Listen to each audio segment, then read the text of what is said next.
Breaking news right now tonight at 5 o'clock as we come on the air. A young girl is dead tonight after a shooting that has happened inside a hockey rink in the state of Rhode Island.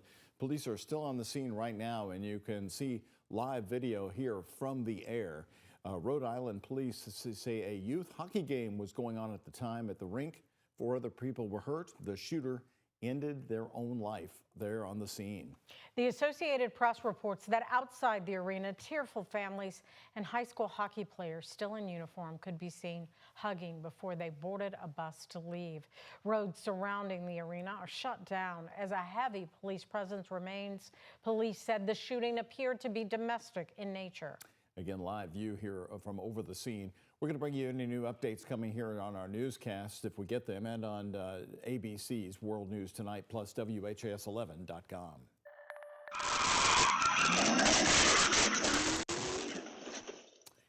Incredible audio there and the video, stunning new video showing this car crashing into a Germantown coffee shop. Now that shop is now recovering from yesterday's hit and run. Full Stop Coffee was vandalized twice last year alone. It isn't known if this is connected in any way. Hello, everybody. Thanks for joining us at 5. I'm Doug Proffitt. And I'm Connie Leonard. With this latest scare, our Ian Hardwood and senior photojournalist Alyssa Newton find it's only bringing more people through the door. An hour out from closing time, Full Stop's camera caught this Dodge Charger fully stopping Sunday evening business. You hear tires squealing and you're like, oh no, there's only a garage door between me and them. But the coffee shop stayed open Monday despite the busted door. In Katie Carey's 5 years here, she says this is the first time a car hit the building. I'm super grateful that no one was hurt, no one was outside, no one was sitting in the front window. A replacement door is already on the way. Patio cleanup could take longer. It actually surprised the staff that the planter gave way to the Charger since you can't move these by yourself, and then it hit the picnic table. Looks fine from a distance, but the structural integrity of the table, it's completely gone.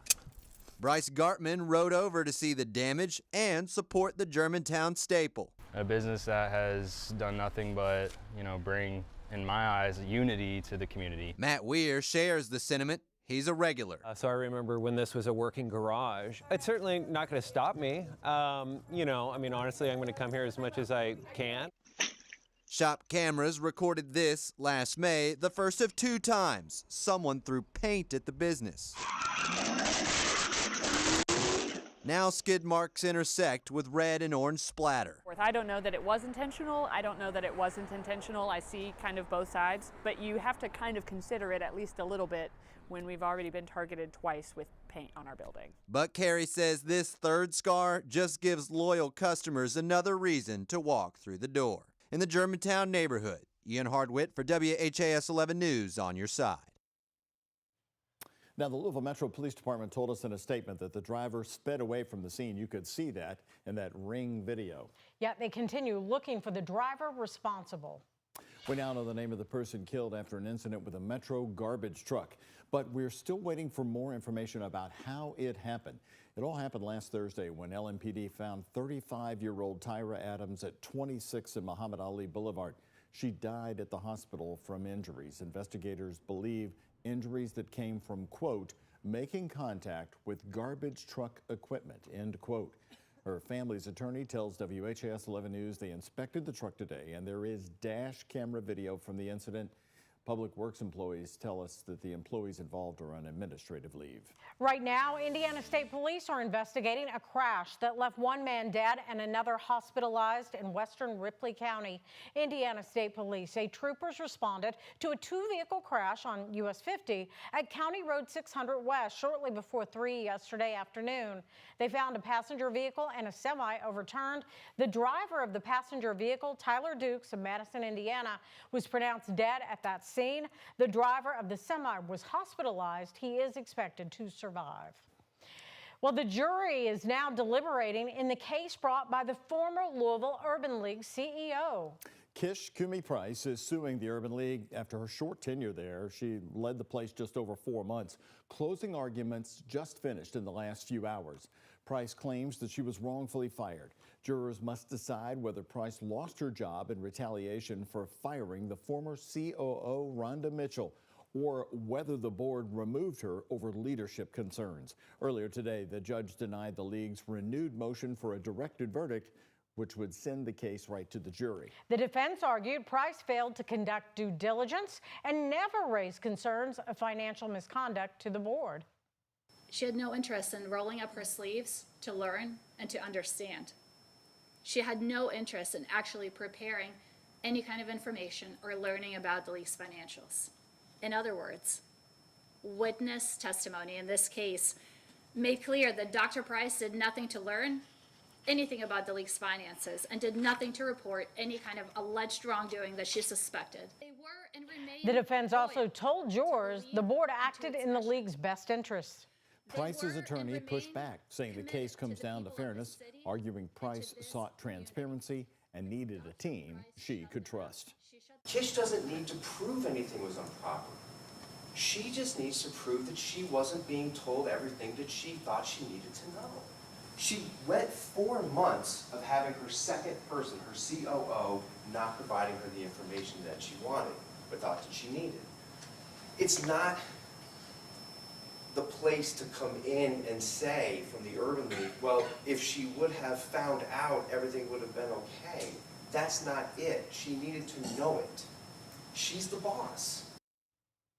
Kish Kumi Price is seeking up to $500,000 in lost wages and is asking jurors to consider additional damages for emotional distress. Deliberations are underway right now, and the verdict must be agreed upon by at least 9 of the jurors. Well, how weird was the fog this morning? We've had a lot of crazy stuff this winter so far, including some records. But Mallory, my observation was the fog. I've never seen fog last so long. It just didn't want to leave. It was stubborn. We need something to mix out that fog, and we just didn't have those wind speeds rolling in, anything to kind of lift that moisture out of here. It was the perfect recipe for a dense fog kind of morning. Thankfully, that fog eventually lifted around lunchtime, and we were met with some sunshine during the afternoon. A live look outside from our Midway University U of L Health Camera Network. You can see the wind is blowing just a tad, and we do have some clouds that are rolling back in here.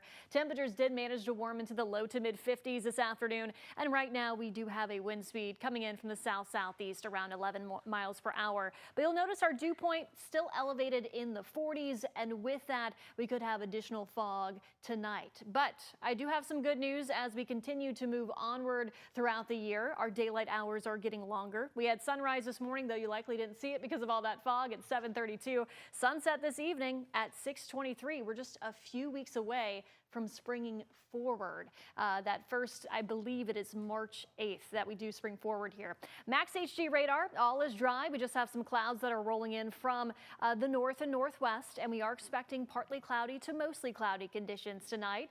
Those temperatures will drop from the 50s into the 40s and then eventually the 30s as we carry on into the overnight hours. And as I mentioned, with some lighter winds around, lingering moisture, some patchy dense fog is possible yet again by early tomorrow morning. We are trending even warmer for our Wednesday and Thursday. We have some storm chances to talk about as well. A busy 7-day forecast coming up here in just a few minutes, guys. Mallory, thanks so much. New information tonight at 5 as the Pima County, Arizona Sheriff announcing just an hour ago that the Guthrie family has been, quote, cleared as suspects in their mother's disappearance. Now, in the third week of the search for Nancy Guthrie, investigators are focusing on DNA found in a glove that was discovered several miles from her home. ABC's Alex Stone reports from Tucson. A new plea from Savannah Guthrie for her mother's kidnapper to give back her mom. We still have hope. The search now in its third week. Investigators still don't know Nancy Guthrie's whereabouts or who took the 84-year-old from her Tucson, Arizona home early February 1st. The focus today on a glove that was found about 2 miles away from Guthrie's home. Investigators saying they discovered male DNA on that glove. It's one of 16 they say they found and tested. Most actually belong to investigators. A black latex glove, seen here in photos captured by the New York Post, appears similar to what this masked person is seen wearing in this video from Guthrie's doorbell camera. Investigators hope the DNA recovered might lead them to somebody involved in Guthrie's disappearance. If that DNA is not in the database, then we're not going to get a hit ever. An unknown person's DNA was also found on scene, according to the sheriff speaking to ABC's Aaron Katursky. Well, you've got DNA, so that's of use. Now we have to go through and try to eliminate people. Investigators are also trying to track down where the suspect's backpack was bought. Seen in the doorbell video, investigators have determined the backpack is one that can be purchased for $11 at Walmart. Now, teams are trying to trace any purchases of the backpack from Walmarts in this area. The sheriff's department says the other clothing may have also been bought at Walmart, but it's not sold exclusively there. The key is here, can you intersect a license plate, a CCTV, and a tip that takes you to somebody's door? That's still what they're looking for. Alex Stone, ABC News, Tucson, Arizona. And today, sources told ABC News that investigators are not only moving away from believing any family members had anything to do with it, but also those 2 men detained had anything to do with the crime. And the sheriff says nobody has been ruled out, though, as a person of interest.